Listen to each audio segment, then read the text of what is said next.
This is how my journey began. Well, it started when I was on my way to die. No, really bold statement there. When I say I was about to die, I don't really mean physically. I mean more in a spiritual way. I was broken. I was lost. Didn't know where to go.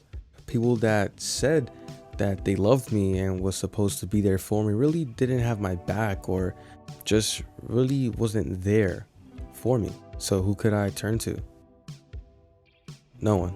I grew up without a father. I grew up being bullied. I grew up just so lost and just misguided as a youth. So I set out on a journey to find where I belong, to find a place where people won't lie to me. People won't say one thing and mean the other and confuse me. I tried. I looked in meditation, yoga. I looked in places where, I don't know, I never thought I would look. Where could I find a community that actually loves me?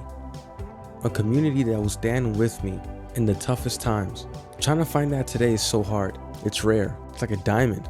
Nowadays where people lie for pleasure, people do evil just so they're entertained for a little bit. I remember my grandmother taking me to church when I was younger. And in the back of my head, I always knew that God was real. But while I was at the church, I met a friend. And I didn't really know him at first, like most people do when they meet a friend.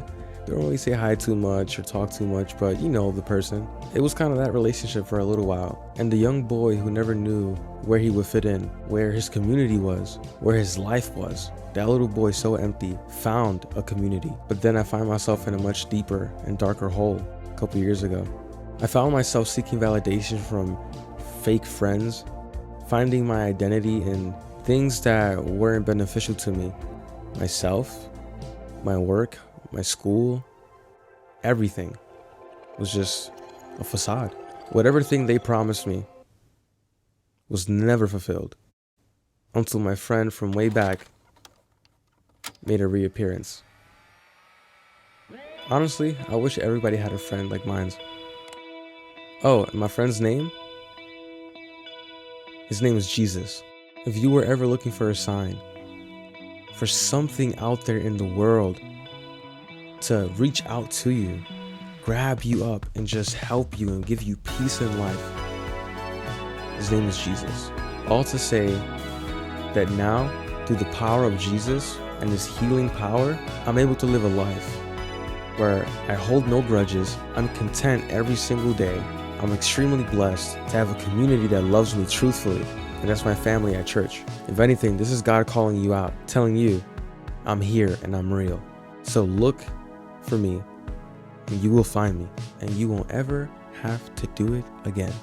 Jesus was my answer. Jesus was my solution, my cure to this broken world, to my broken life. He can be for you too. And if you ask me, my life did get easier. Not because of the things that I wasn't going through or was going through, but it was more because I wasn't alone. I found my cure, and I found the person who can always lend a hand. He can help you too. You just have to be willing. You're on the floor and you gotta get picked up. You have to be willing to stretch out your hand. So God's hand is always stretched out towards you. You just gotta grab it. Let him pick you up, dust you off, and off you guys go.